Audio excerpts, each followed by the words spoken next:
10 years ago, I made the decision to build my personal brand that was elevated, yet approachable, and reflected who I was, not just what I did. I created my website with Show It because it's true drag and drop freedom, so you can easily build and update your site. Plus, their real human support team, game changer. Want to try it for yourself? Head to jasminestar.com/showit for a 14-day free trial and first month free when you subscribe. I know you're here to learn how to build a multi-million-dollar creator business, but the good news is that you're also here for a good time. It was a surprise and delight to see that this episode of The Jasmine Star Show was one of the top 5 most downloaded episodes of 2025, and I think it's for 2 main reasons. Number 1, these actionable, practical, and achievable strategies are things that any creator can do to grow a business if they're humble enough to do whatever it takes to win. And secondly, I believe it did so well because my guest, Heidi, is a pure joy. She's a pure joy just trapped in a bottle of amazing humanness. So if you're wondering what a bottle of shaken champagne might look like and have it come into human form, Heidi Easley is a living embodiment of that. I created the Jasmine Star Show to document journeys of people who started with a simple idea and were able to build an empire based on their hard work, resilience, and determination to build a future very few other people could see. I can't wait for you to enjoy the show and get inspired. So I want you to be able to build an empire just like Heidi based on your passion and your creativity too. Welcome to the Jasmine Star Show, where today I have the distinct honor of having a conversation with an unexpectedly, wildly, profoundly successful entrepreneur who has gone so deep in a niche that I am so attracted to, so fascinated by, had never known how deep this niche could go. And then to watch somebody serve this niche so well, I could not be more happy to have Heidi Easley here on the Jasmine Star Show. Welcome, Heidi. Thank you. Thanks for having me. I'm excited. I am very excited because there's a couple things that are going to be happening. The aim for the show, as we focus deeply into 2025, is to highlight really incredible entrepreneurs who are doing things in new or unexpected ways, serving new or unexpected markets to open expansion to show how successful one might be. And I met Heidi by way of my mastermind. Heidi is in my mastermind. I couldn't be more excited. And she has agreed to join on the second cohort of the mastermind, and I get to walk this journey with her. But regardless of that, I would have never have known the depths of how successful this woman is without having to understand the market that she serves. So without further ado, Heidi, can you explain your business? Yes. So I teach artists and crafters how to make money teaching paint parties. And that's it. I keep it simple. Okay. So when I first met Heidi, we do interviews for the mastermind because we want to make sure that we're curating the right room. That was the exact same pitch that she gave to me. And I was like, well, oh, okay, well, this is great. And once we decided to work together, I started asking Heidi a lot of numbers, data, analytics. I wanted to get a deep understanding of her business. And I have to say that even before we met together as a group, the information, the data, the team, how you're asking people, you show up as an entrepreneur. And I think that there's this kind of like idea that you're creative, I like beautiful things, and you do, and you inspire people to do that. But you also are a very savvy businesswoman. Oh, thanks. And that means a lot. Okay. And so we're going to get to why I wanted to have this conversation was because I saw her do something really incredible during our time together in the first cohort. And I said, oh, Heidi, we have to share this because what you did was absolutely attainable by other people who might not actually be looking or seeing it that way. But before we do that, I really want to talk about your journey getting to here, because I think there's this temptation of looking at you and saying, well, she's just a creative fairy. Like she's, she I like just, that name. Okay, good. We'll keep it. Our creative fairy, and you are an artist, and you are lucky, and you are blessed, and there's things that you do that nobody else can do. And I've seen you, I've been in the trenches with you, and that's not the truth. So let's talk a little bit more about the story that gets us here, because I don't want to talk about the glorious things that you're doing without actually telling the backstory of how you got here. Oh, well, thank you. I love creative fairy. I may have to write that down. Okay. So bankrupt to business owner before the age of 30, pretty much failure on all accounts, lost my house, lost everything. Really struggling, had a toddler, having a little girl. It's trying to raise a kid while working full-time. Can I ask what led you to the bankruptcy?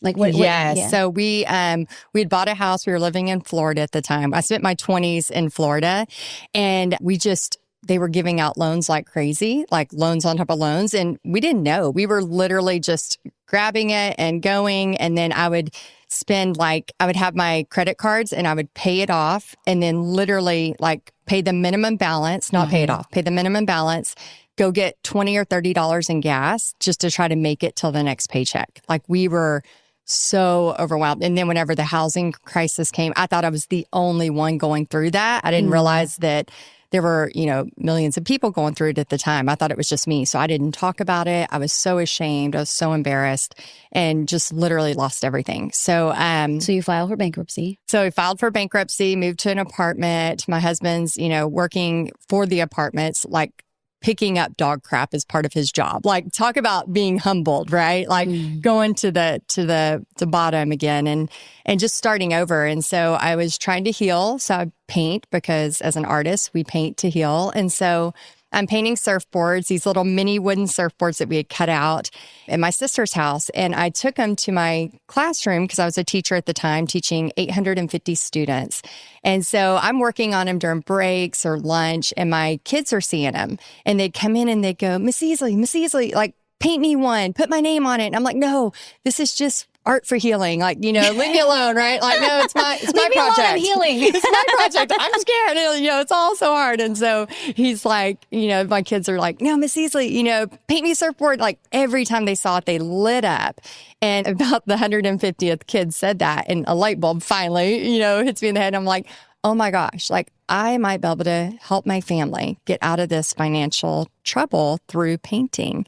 And so I call my mother-in-law. She's my best friend. And I'm like, I think this is something big that we can do. And she's like, okay. So she agrees. I paint these surfboards. I mean, they are like rough cut. They're awful. And I take them, they're still wet with polyurethane. And I take them to this outdoor mall called Pier Park in Panama City Beach. And I'm like, sheepish, like very shy, like, you think we could sell these here? And he's like, I think you could probably make some money. And so he rents me like a 10 by 10 foot square piece of concrete, basically in front of Starbucks. And he's like, you can sell these, it's going to be $1,200 a month to rent this. And so my mother-in-law didn't have any money. So she's like, let's go 50-50. I'll buy all the supplies, pay the rent, and then the profits, we'll pay that back and we'll split it 50-50.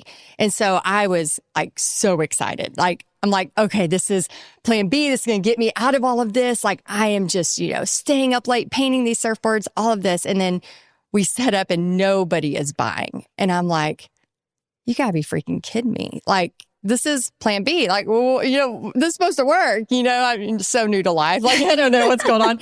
And so what do you do when you lose everything? You go bankrupt before 30 and you go to the bar and you have a drink. So my mother-in-law is like, hey, let's go to Buffalo Wild Wings. And so we walk across the street to Buffalo Wild Wings, and I'm at the bar. Okay, but hold on. I'm a storyteller, right? So you're out with your surfboards outside of Starbucks. You guys are already at minimum a couple grand in deep. Way more in than this. that, yeah. Okay. And so then I'm imagining you guys are packing up your goods and you're putting them where?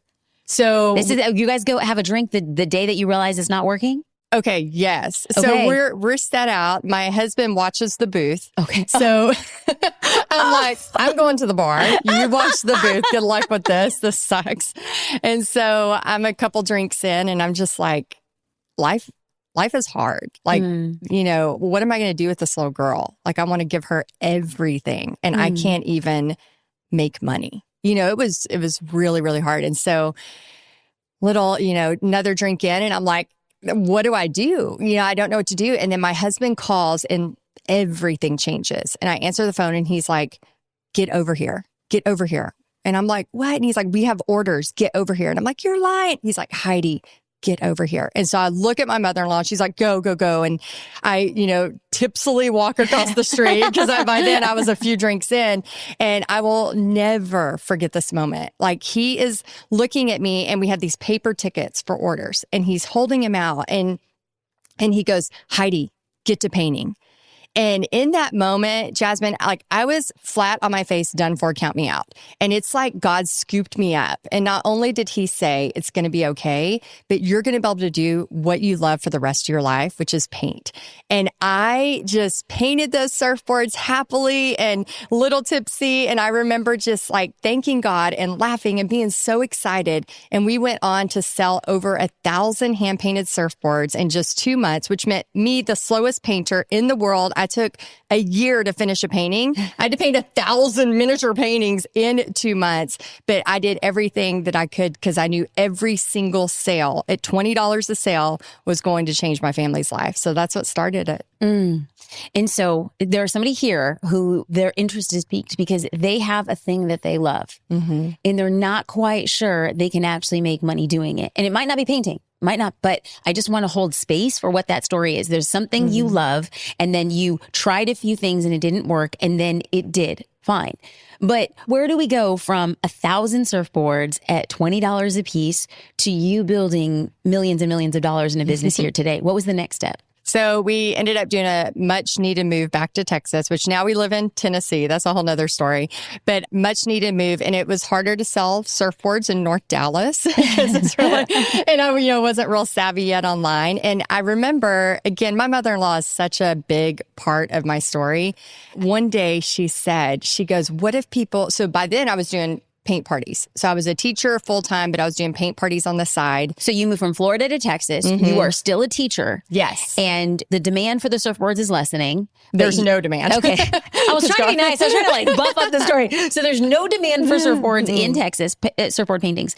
And then you decide I'm going to host paint parties. Yes. So in Florida, actually, I went to a paint party and somebody had asked me, the owner of the place asked, they said, hey, we're looking for other artists. Would you be interested in painting? And she said that she would pay me $50 to paint for 2 hours to teach a painting. And I was like, this is heaven. Like, are you kidding me? Like, I can just paint for you and make $50. And she's like, yeah, I remember crying, being like, this is like a dream come true, and so I started teaching her paint parties. Well, the business had shut down and she had a private party at a school. And so she said, hey, Heidi, we can't do this. The owners were not artists. And so she said, can you take this on? It's, you make $400, you can have all the profit.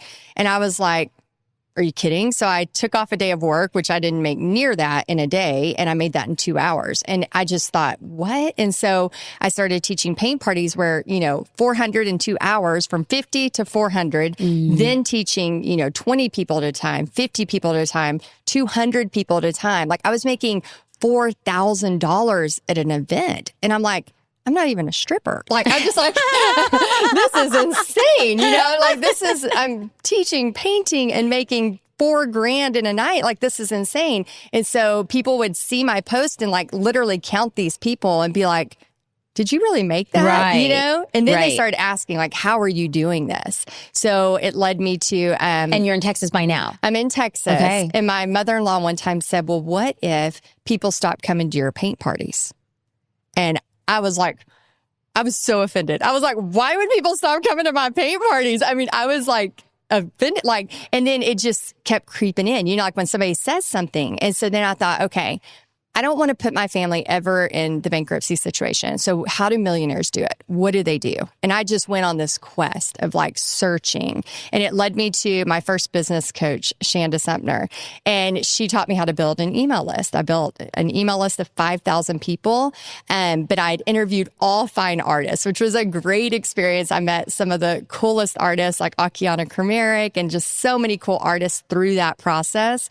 But then I went to show them how to teach a paint party. And they're like, well, I don't want to do this. Like, that's stupid. But it just really showed me the power of creating an online business and then went into building a membership and just so many cool things. How many in-person paint parties do you think you hosted before you said, I'm going to take my in-person business online?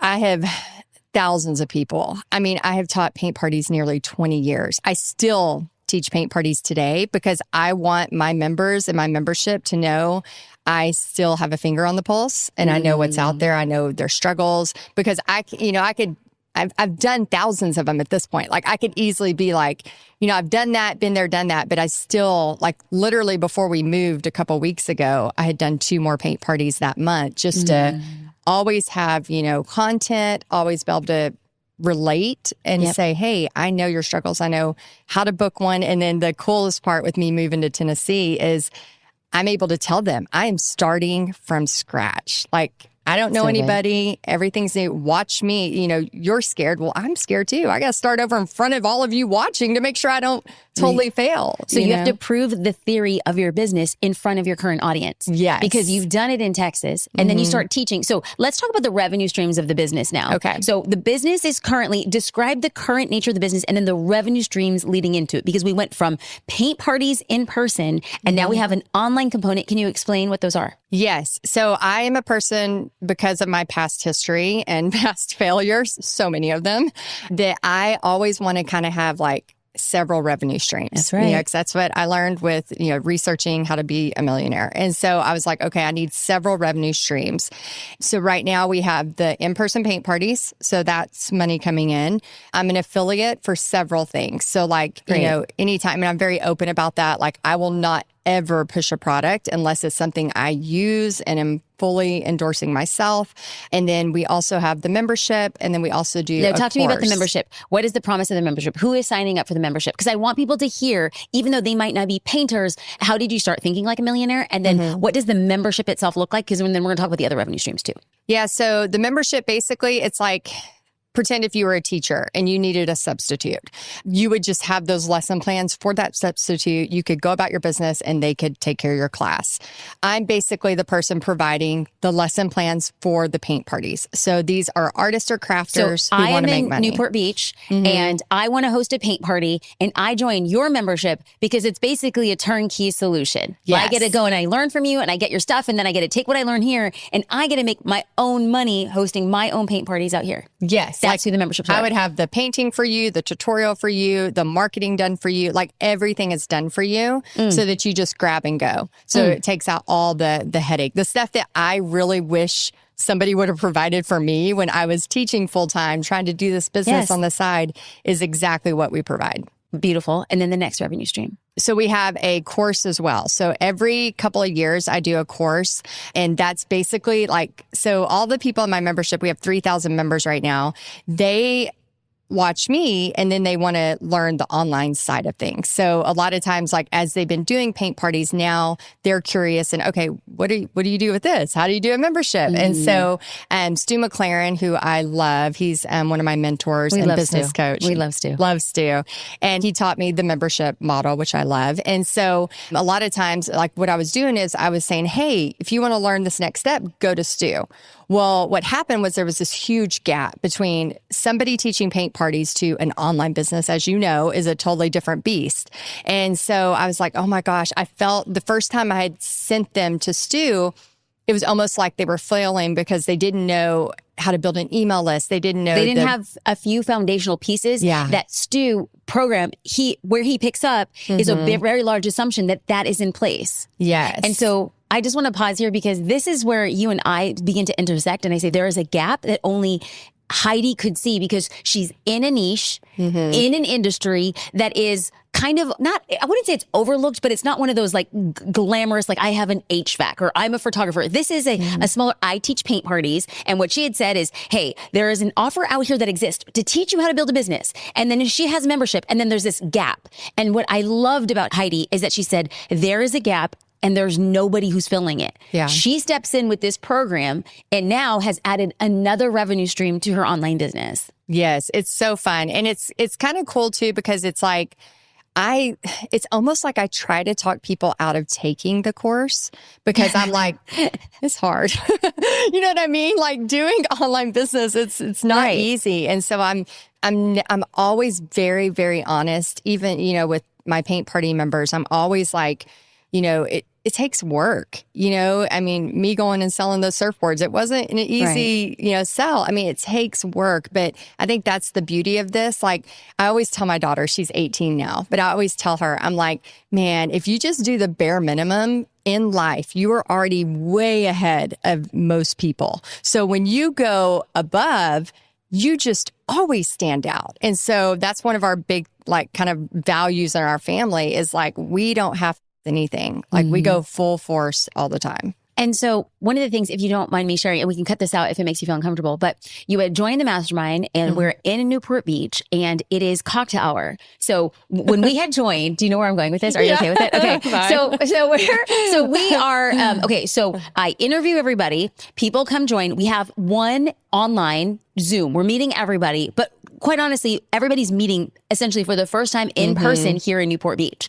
And so we're there and I'm floating between conversations and then we all gather in a circle and we are talking for a little bit and then we break off in some circles. And we started talking, you, myself, and a few other people, and we started talking about ads. We're talking about our budgets. We're talking about our spends. And do you want to take the story over here or am I going to jump in? Go for it. So Heidi's here and she's talking about how you're paying cash for your ads.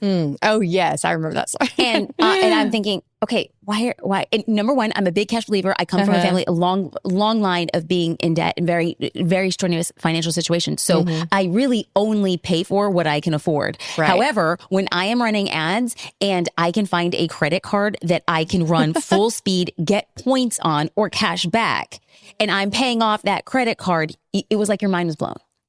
You were like, wait, I'm going to get a credit card? And I was freaked out.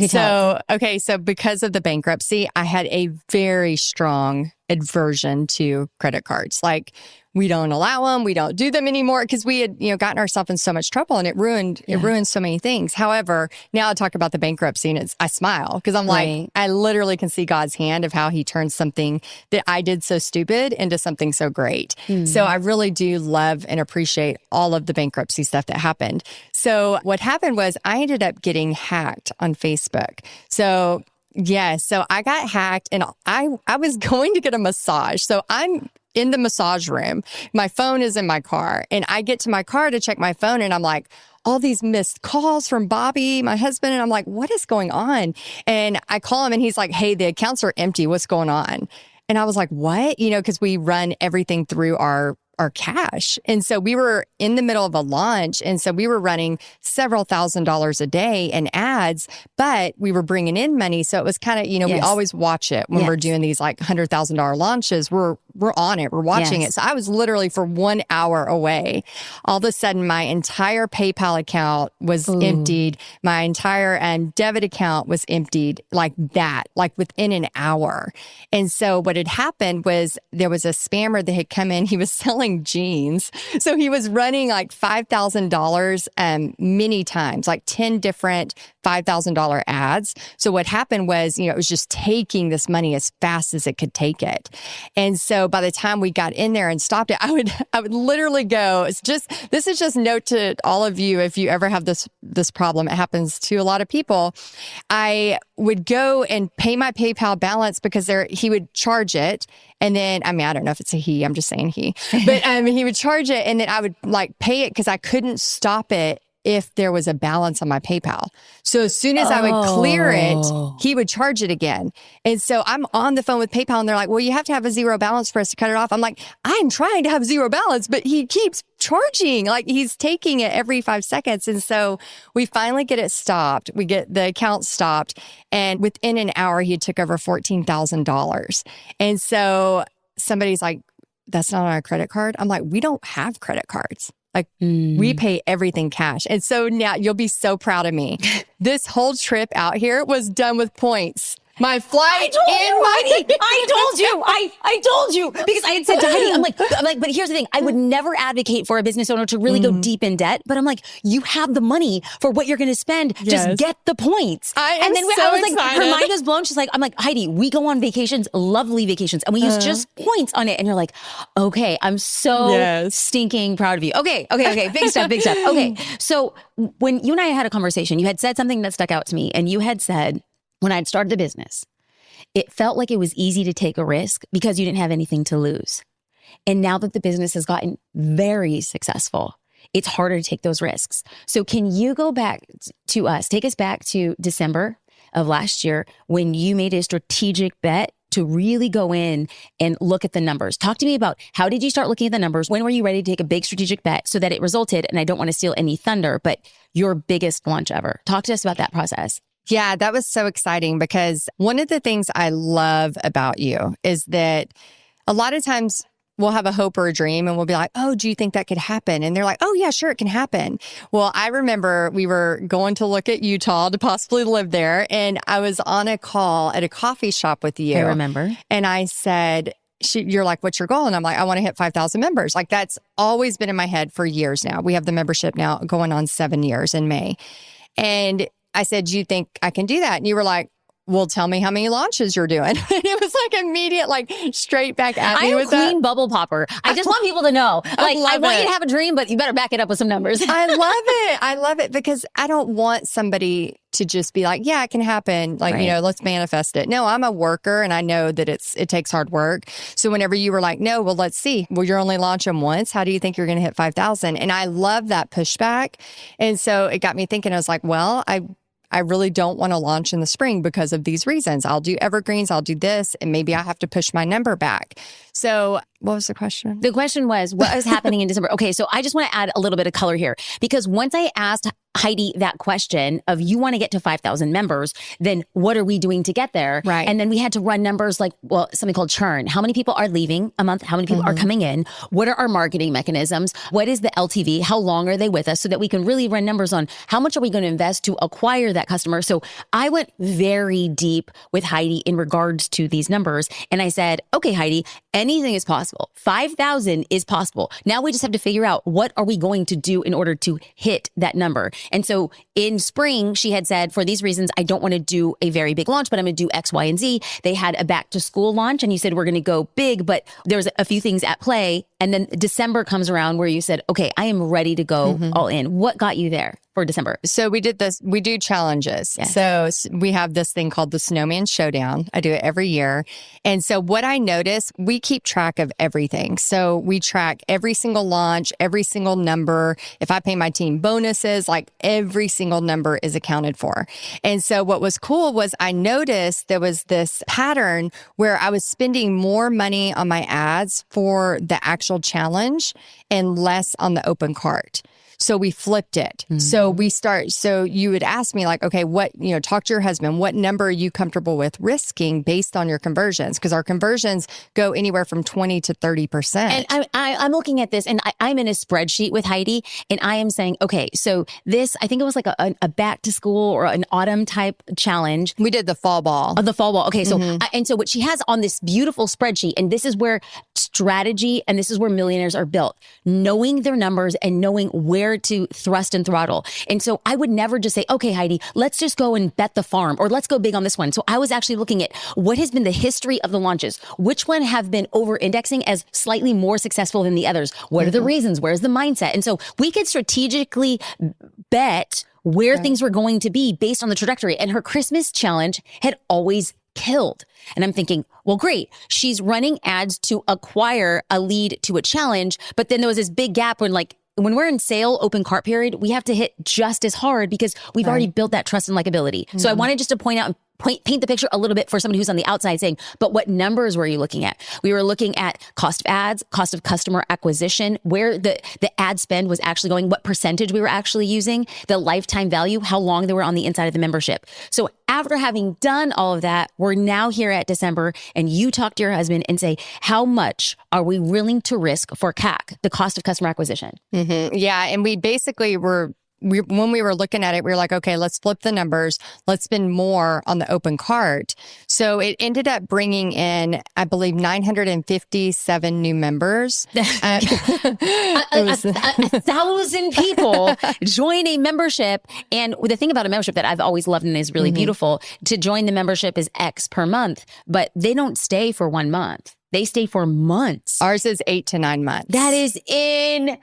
Yeah. So this is, I was seeing her LTV versus her cost of customer acquisition. I was like, Heidi, crank. You are positive sometimes in month 1 and 9.9 times in month 2. Yeah, month 2, we're always positive. Yes. So let's go back to December and you guys decide to shift a couple things all at once. You bring in 957 new people into the membership. And then where's your head at that time? It's so cool because when I started approaching it from a numbers standpoint, I took away all emotions. So I used to have I literally during my launches, I've done so many launches now, and I would usually by Tuesday, I'm like crying. I'm like, oh my gosh, nobody likes me. Just the stupid stuff that we go through as we grow as a business owner. And then now it's like, I have no emotion towards it. I mean, I'm excited, but I'm like, it's literally it's like a science experiment. Now it's so much fun because I don't really, yes, I obviously want the business to prosper, obviously, because I have people I pay and I want to make sure I pay them well. And I want to make sure that they're taken care of. And I want to make sure my members are taken care of. And so I do have that pressure, obviously. But as far as the emotion goes, it really is like a science experiment. It's like the game. I'm more addicted to the game than I am the money. It's so exciting. That millionaires say that, baby. Millionaires say that. One thing that you had said is you had simply said to extract emotion, because somebody hears that and like, wow, I would love not to be emotionally connected. And so if that is you, this is what Heidi told me. I just look at the budget and I look at the risk and then I look at a spreadsheet. And a spreadsheet can't predict the future, but it makes you a lot less attached to the risks that you're taking. And so for somebody who felt a little bit stuck, I wanted to share that this is somebody who's a practitioner and is absolutely doing it. And part of the things that I saw, like a big change is part of the first cohort in the mastermind, is I saw Heidi, I saw you change and you stepped into leadership in a very different way. And so as you are really adding another revenue stream, so the 100K Creative is going to be its own thing in a very big way, and you are pouring yourself into it. And one thing that you had said to me, and I want you to break this down if possible, that you really trust your membership team, and then you trust your affiliates team, and you trust your paint party teams to step in and do this. And as a leader, you're going to put a lot of time and energy towards really building out 100K Creative. What if you had to change as a leader to build that team where you can say, you got it, I trust you? Yeah, it's been totally different. It's almost like, and I don't know if part of, buying the place in Nashville, like that, just going through this whole identity change of stepping into it. And you've been a big part of that, just being such a good example. I just want to say thank you publicly for that. But it's been so cool because even the other day, I was going to do an interview to ask about something. And I was like, okay, I'll paint it. If you can't film the tutorial, send it to me. And I was like, wait a minute, I have Julie that does that. I was like, actually mail it to Julie. Julie will do it, take pictures of it. And it's so cool because before I never thought I could let go of that. I thought it would take away part of my, not identity, but a part of my, I don't know the right word for it. Can I try? For me, what I felt is I did actually feel when I started turning things over to the team, I did feel like I was losing a bit of my identity, but I also felt like I was losing a little bit of my value. Yes. It's like, this was my power play. My power play was this. Yes. And if I don't do that, am I bringing the value to the organization? And I had to do a lot of work around that.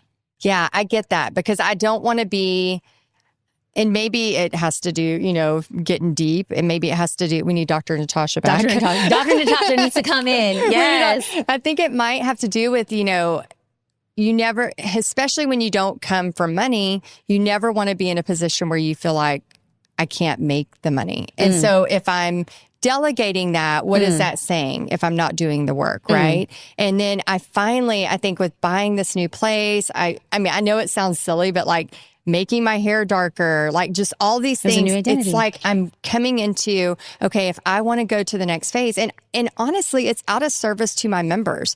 I can't help them if I keep staying in the one position of here's where you go buy your paintbrushes. I got to have somebody else step in. So now my team is like a well-oiled machine. I'm like, here's my idea. They go make the funnels. They go make the products. I film a couple videos and it's done. And we're making money. We have funnels all over the place right now making money because I am allowing them to do that, being paid very well. They're doing something they're good at. And then I can step in and go, okay, how can I help these people that are building up to the next level? And I couldn't do that when I'm tying myself into all of these other things. So I'm excited. So I want to pause here. I'm going to link to Dr. Natasha's show in our show notes. But one of the things that she had mentioned, which she thought is a very strong pattern, more than 90% of the women in my mastermind had two needs, and that was to be strong and self-reliant. And then what Heidi just said was, I felt powerless if I could not make my own money. And then what we said in the conversation with Dr. Natasha was that the way that what got us here, what got Heidi to multi-millions of dollars is not going to get her to the 8 figures. She can't be that person anymore. So what Heidi just said, and I want to be special attention, is she's built out the structure. She's built out funnels. She has a team who loves what they do. They're getting paid to do what they do in their own way.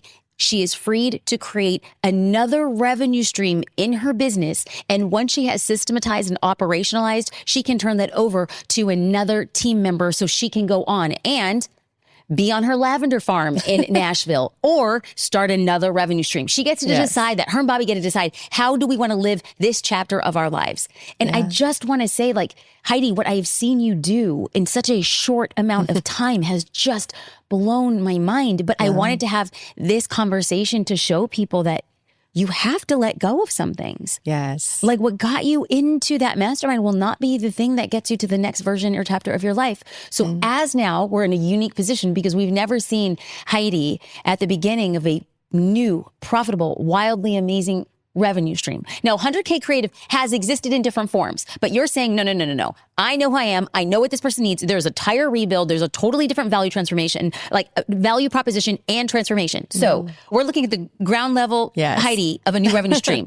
What are you doing now? What are you looking for? What are you building? Based on all these other revenue streams you've built, what do you know now that's different going into this one? Oh, I'm so excited. I am so excited. I know you are. I have been, it's so funny because my team's like, we need to meet about this. And I'm like, it's still germinating. We're still figuring this out because I want to be very like, it's like when you know more, you have more responsibility. Yes. Like the more knowledge you gain. Yes. You don't, and again, I think earlier in my career, I just didn't know. I didn't know what I didn't know. That's right. And now I'm like, I have to be more mindful of how I'm leading people. And that's been, for the past 2 years, leadership has been my biggest thing that I've been working on. And so I build this trust with people and I don't want to let them down. And so as I move forward in 100K Creative, I want them to succeed. I want them to see that, oh my gosh, I don't have to be a starving artist. And so I'm really developing it. So yeah, we're scratching everything we did before and starting over because I want to make sure that it's not just like, here's a program, here's a course with 5,000 things. I want to be like, it might be less, but you're going to gain way more traction. I love that. I love that. So one of the things I heard that I'm going to repeat back from you is what you're learning now based on the things that you've learned in the past is less can mean more. Yes. When we provide less, but a more distilled version where they take action and get a result, that's better for everybody. There's a higher completion rate, there's a higher satisfaction rate, and then there's more people who want to believe and say, I want to go to the next level with you. And so if you don't mind, I kind of feel like we talk a lot about the business, but so much about you is about the energy and the space that you're in and your creative ventures. And so I was lucky to meet you when you were in the process of moving, but you didn't know where. Yeah. And so I met you, our very first call, you were vacationing with girlfriends in Florida. Yes. And then, yeah, that's right. Oh yeah, I remember. And you were just like, you were vivacious and everything was uncertain. And you were just so like, yes, and yes. And I'm like, this is incredible. She is a different type of entrepreneur.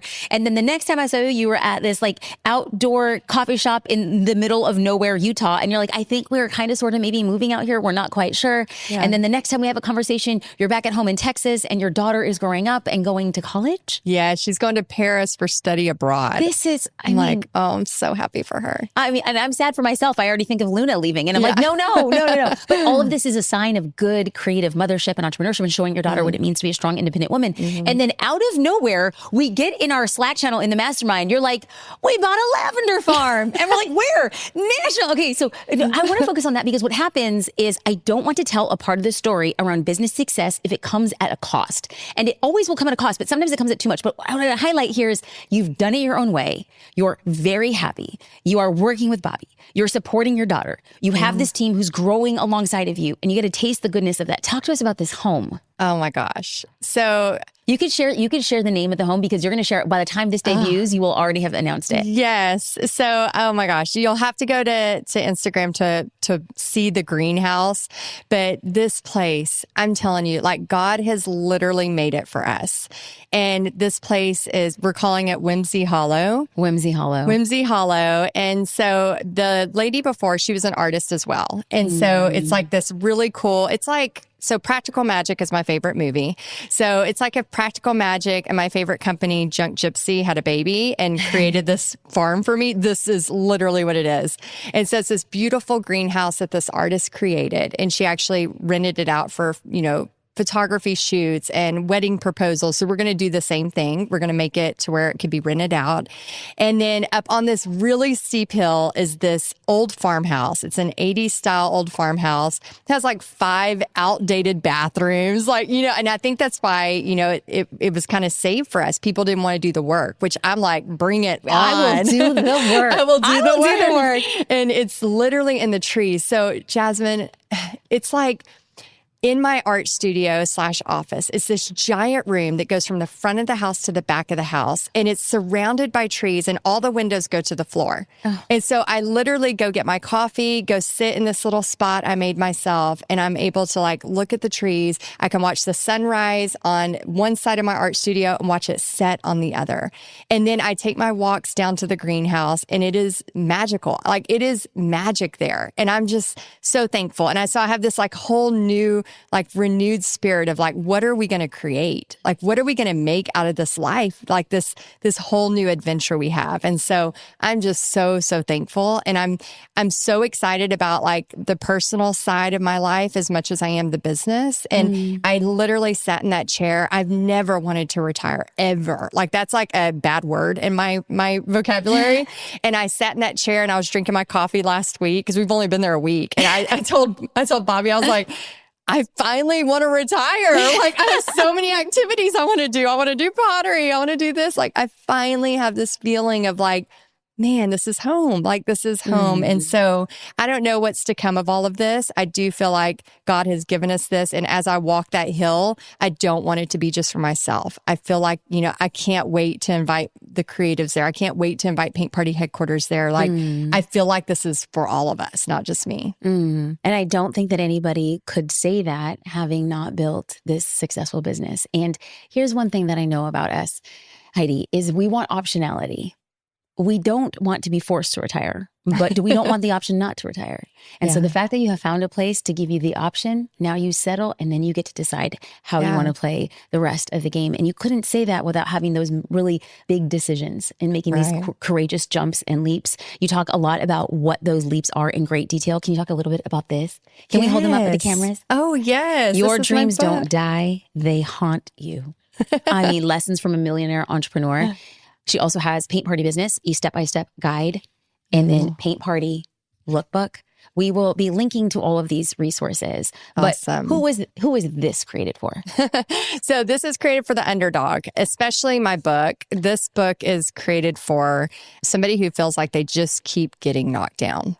So I literally wrote, one of my favorite books is The War of Art by Stephen Pressfield. Let's go. I reread it. And again, you keep it by your bed every night. It's just like a little passage to kick you in the arm. Yes. I love it. It's terrible. I love it. It's so real and awful. And you're like, yes, okay, I can create tomorrow. Yes. Yeah. It really is about stop whining, stop playing the victim.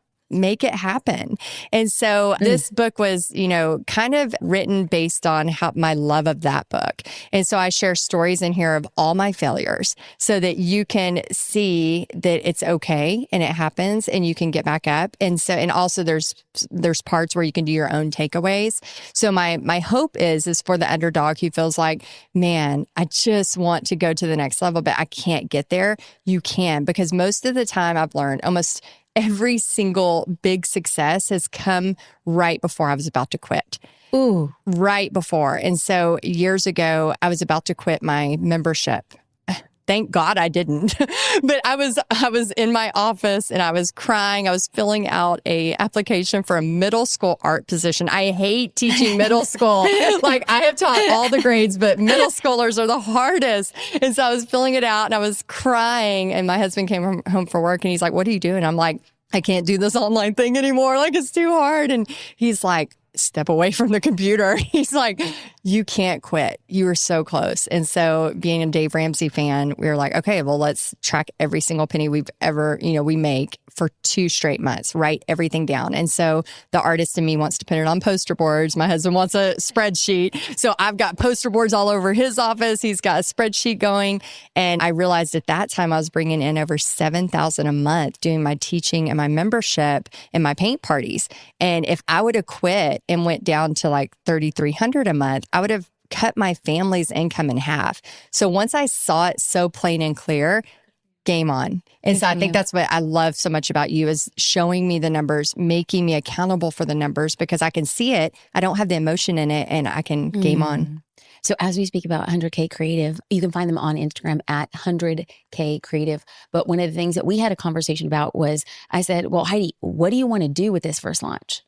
What do you want to do? And so she had questions, and we'll talk about those questions, but she had questions around the pricing, the launching, things of that nature. And I said, well, I'm completely unattached to this, but what do you want to do? So first, let's figure out what do you want to do? Then we attach numbers and then we say, how risky are we going to be on that front end? Yes. And it feels so good to watch you step into this so differently and confidently. And I think that you are an embodiment, an example of people at home who are saying, I think my dreams are dead. And you say, no, they're haunting you. Like this episode did not find you for no reason, this episode, and you've stayed to this point. And so if you have stayed to this point, there is somebody else who needs it. Share this episode with somebody who felt like their dreams have died so that the two of y'all can do it together. So that one day Heidi and I can see you in masterminds and we could celebrate your 7 to 8 figure success. Heidi, where do people go to connect deeper with you? So you can find me everywhere on texasartandsoul.com and texasartandsoul_, and then of course 100K Creative on Instagram. And we didn't even get into this. I might have to have this queen back. Okay. She is so digging into this YouTube strategy that Oh my gosh. Are we going to make out? We didn't talk about there. We didn't even get out. How's that for a cliffhanger? Okay. We're going to bring Heidi back. If you want to learn more about what is going on with her YouTube. It's insane. I can't believe we didn't talk about it. We weren't supposed to. It's supposed to be the cliffhanger, girl. Okay. We're going to have Bobby, you all come back. Yes. Come back to Cali. We have to do part 2. If you guys want to hear part 2, send Heidi, Texas Art and Soul on Instagram or myself, Jasmine Star on Instagram. Let us know about this. But just remember, 100K Creative, Heidi Easley, she will remind you that when you don't get sales, go and get tipsy because they're just a few receipts away. Thank you, Heidi. Thank you for watching and listening to The Jasmine Star Show.